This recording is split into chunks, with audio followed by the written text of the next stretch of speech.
பிஸ்மில்லாஹிர்ரஹ்மானிர்ரஹீம். அஸ்ஸலாமு அலைக்கும் வரஹ்மத்துல்லாஹி வபரகாத்துஹு. நபி தாவூத் அலைஹிஸ்ஸலாம் அவர்களின் மகன்தான் நபி சுலைமான் அலைஹிஸ்ஸலாம் அவர்கள். சுலைமான் அலைஹிஸ்ஸலாம் அவர்களுக்கு அல்லாஹு தஆலா சிறு வயதிலேயே புத்திசாலித்தனத்தையும் பிரச்சினைகளுக்கு தீர்வளிக்கக்கூடிய சிறப்பு திறனையும் கொடுத்திருந்தான். உலகத்திலே யாருக்கும் கொடுக்காத மிகச்சிறந்த ஆட்சி அதிகாரத்தை அல்லாஹ் தஆலா சுலைமான் அலைஹிஸ்ஸலாம் அவர்களுக்கு கொடுத்திருந்தான்.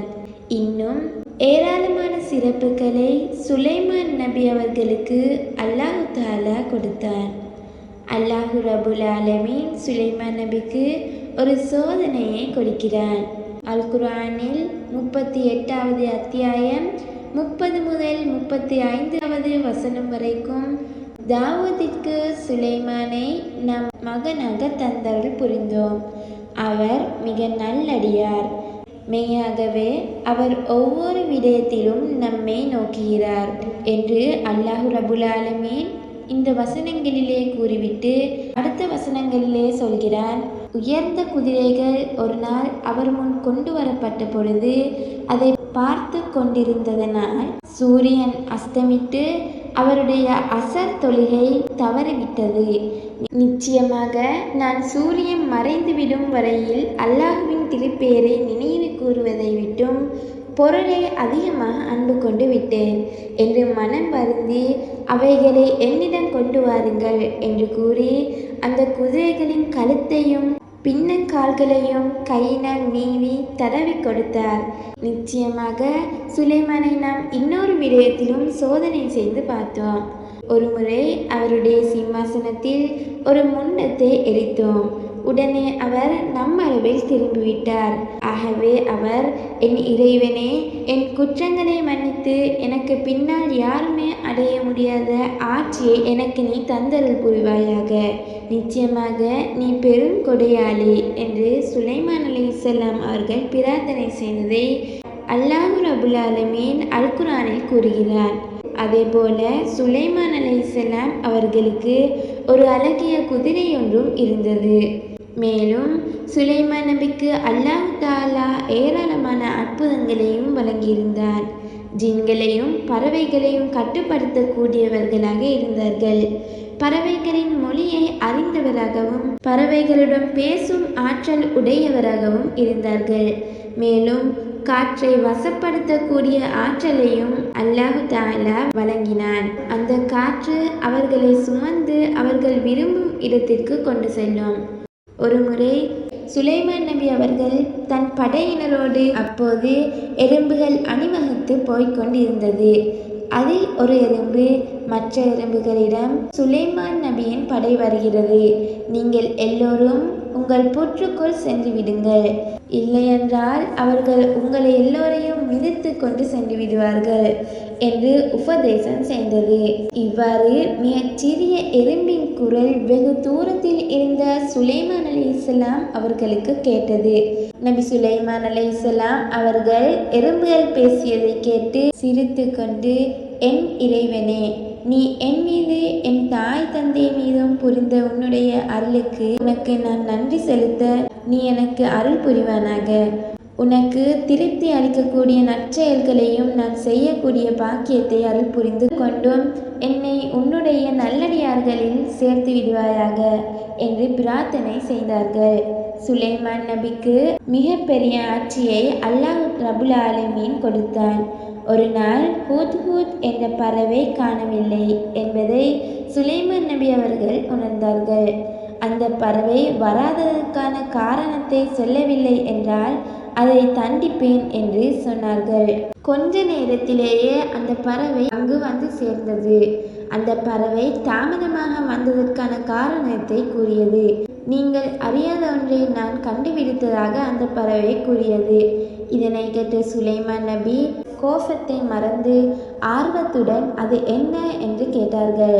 அதற்கு அந்த பறவை, சஃபா என்ற பகுதியில் பல்கீஸ் என்ற ராணி ஆட்சி செய்வதை கண்டேன். அவர்களுக்கு தேவையான எல்லாமே அவர்களுக்கு கொடுக்கப்பட்டிருந்தது. ஆனால் அந்த ராணியும் அங்கிருந்த மக்களும் அல்லாஹ்வை வணங்குவதற்கு பதில் சூரியனை வணங்கி கொண்டிருக்கிறார்கள். அந்த மக்களை ஷைத்தான் நேர்வழியில் இருந்து தடுத்து கொண்டிருக்கிறான் என்று அந்த பறவை கூறியது. எனவே சுலைமான் நபி அந்த ராணிக்கு ஒரு கடிதத்தை எழுதி அந்த ஹூத் பறவையிடம் அனுப்பினார்கள். அந்த பறவை அந்த கடிதத்தை கொண்டு சென்று பல்கீஸ் ராணியிடம் சேர்த்தது. அந்த கடிதத்தை அரசித்து படித்தார்கள். அதில் என்ன எழுதியிருந்தது என்றால், இறைவனை முற்றிலுமாக வழிபடுங்கள் என்று எழுதியிருந்தது. உடனே பல்கீஸ் ராணி கடிதத்தை தன்னுடைய ஆலோசகர்களிடம் காட்டி ஆலோசனை செய்தார்கள். அதற்கு ஆலோசகர்கள் சுலைமான் நபிக்கு எதிராக போர் தொடுக்கும்படி பரிந்துரை செய்தார்கள். ஆனால் பல்கீஸ் ராணி அதை மறுத்துவிட்டார்கள். பிறகு சுலைமான் நபிக்கு விலை உயர்ந்த பொருட்களை எல்லாம் கொடுத்து அனுப்பினார்கள். ஆனால் சுலைமான் நபி அந்த பரிசுகளை ஏற்றுக்கொள்ளவில்லை. அல்லாஹு தஆலா எனக்கு ஏராளமான செல்வங்களை அருளியுள்ளான், மேலும் என்னை இறை தூதராகவும் ஏற்றுள்ளான். அதனால் இந்த அன்பளிப்பை நீங்களே எடுத்துக்கொண்டு சொல்லுங்க என்று சொன்னார்கள். மேலும் நீங்கள் எல்லோரும் இஸ்லாத்தை ஏற்றுக்கொள்ளவில்லை என்றால் உங்கள் நாட்டின் மீது நான் படையெடுத்து உங்கள் நாட்டை நாசம் செய்வேன் என்று சொன்னார்கள். தூது கொண்டு செல்பவர்கள் தன் நாட்டிற்கு திரும்பினார்கள். ராணியிடம் நடந்ததை கூறினார்கள். உடனே பல்கீஸ் ராணி சுலைமான் நபியை சந்திப்பதற்காக பல்கீஸ் ராணி தன்னை சந்திக்க வந்து கொண்டிருக்கிறார்கள் என்று சுலைமான் நபிக்கு தெரிய வருகிறது. உடனே பல்கீஸ் ராணியை சோதனை செய்ய வேண்டும் என்று முடிவு செய்தார்கள். நபி சுலைமான் அலைஹிஸ்ஸலாம் அவர்கள் ஜின்களிடம் அந்த ராணியை சந்திக்க வருவதற்கு முன்னர் யார் அந்த ராணியுடைய அரியாசனத்தை கொண்டு வருவீர்கள் என்று கேட்டார்கள். அதில் ஒரு ஜின், நீங்கள் உங்கள் இடத்திலிருந்து எழுந்திருப்பதற்கு முன்னரே நான் கொண்டு வருவேன் என்று கூறியது. மேலும் அங்கிருந்த வேத ஞானம் பெற்ற ஒருவர், நீங்கள் கண் சிமிட்டும் நேரத்தில் நான் அந்த அரியாசனத்தை கொண்டு வருவேன் என்று சொன்னார்கள். மேலும் அவர்கள் கூறியபடி அந்த அரியாசனம் கொண்டு வரப்பட்டது. அந்த அரியாசனத்தை சற்று மாற்றி அமைத்தார்கள். பல்கீஸ் ராணி அங்கு வந்தார்கள். வந்து அந்த அரியாசனத்தை பார்த்தார்கள். உடனே ஆச்சரியப்பட்டார்கள். இந்த அரியாசனம் உங்களுடைய அரியாசனம் இருக்கா என்று சுலைமான் அலைஹிஸ்ஸலாம் அவர்கள் கேட்டார்கள். அதற்கு பல்கீஸ் ராணி, ஆம் ஆம், என்னுடைய அரியாசனம் போலவே இருக்கிறது என்று சொன்னார்கள். பின்பு சுலைமான் நபி தன் மாளிகைக்குள் அழைத்து சென்றார்கள். அந்த மாளிகைக்குள் வந்ததுமே அரசர் மீது நின்றார்கள். அந்த மாளிகையின் தரையில் தண்ணீர் இருப்பது போன்று காட்சி அளித்தது. அது தண்ணீர் தடாகம் என்று நினைத்து தன் ஆடை தண்ணீரில் நனைந்திடக்கூடாது என்று சொல்லி அரசி அவர்களுடைய ஆடையை சற்று உயர்த்தி கொண்டார்கள். இதனை கண்ட சுலைமான் நபி, இந்த தரை பளிங்குகளால் கட்டப்பட்டது, இது தண்ணீர் கிடையாது என்று சொன்னார்கள். இவை அனைத்தையும் கண்டுவிட்டு பல்கீஸ் ராணி நாடு திரும்பினார்கள்.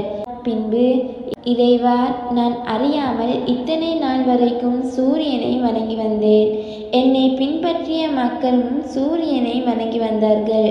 இனி ஒரே இறைவனும் சுலைமான் அலைஹிஸ்ஸலாம் அவர் வழிபடும் இறைவனாகிய உன்னை என் இறைவனாக ஏற்றுக்கொள்கிறேன் என்று கூறி இஸ்லாத்தை ஏற்றுக்கொண்டார்கள்.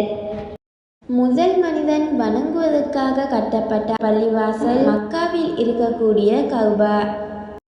அதற்கடுத்ததாக நபி முஹம்மது ஸல்லல்லாஹு அலைஹி வஸல்லம் அவர்கள் கட்டப்பட்ட மஸ்ஜிதுன் நபவி, இது மூன்றாவதாக கட்டப்பட்டது. அப்படியென்றால் இரண்டாவதாக கட்டப்பட்ட பள்ளிவாசல் பலஸ்தீனில் இருக்கக்கூடிய மஸ்ஜிதுல் அக்ஸாவை சுலைமான் நபி அவர்களால் புதுப்பிக்கப்பட்டார்கள். நபி சுலைமான் அலைஹிஸ்ஸலாம் அவர்களுக்கு மஸ்ஜிதுல் அக்ஸாவை புதுப்பிப்பதற்கு மிகவும் உறுதுணையாக இருந்தவர்கள் ஜின்கள் என்று கருதப்படுகிறது. ரமலான் வினாவிடை போட்டி. வினா இலக்கம் 20. பல்கீஸ் ராணியை பற்றி அறிவித்த பறவையின் பெயர் என்ன? சுலைமான் நபியின் படை வருகிறது, நீங்கள் அனைவரும் உங்கள் இல்லத்திற்குள் சென்று விடுங்கள். இல்லையென்றால் அவர்கள் உங்களை மிதித்து கொண்டே சென்று விடுவார்கள் என்று கூறிய உயிரினம் எது?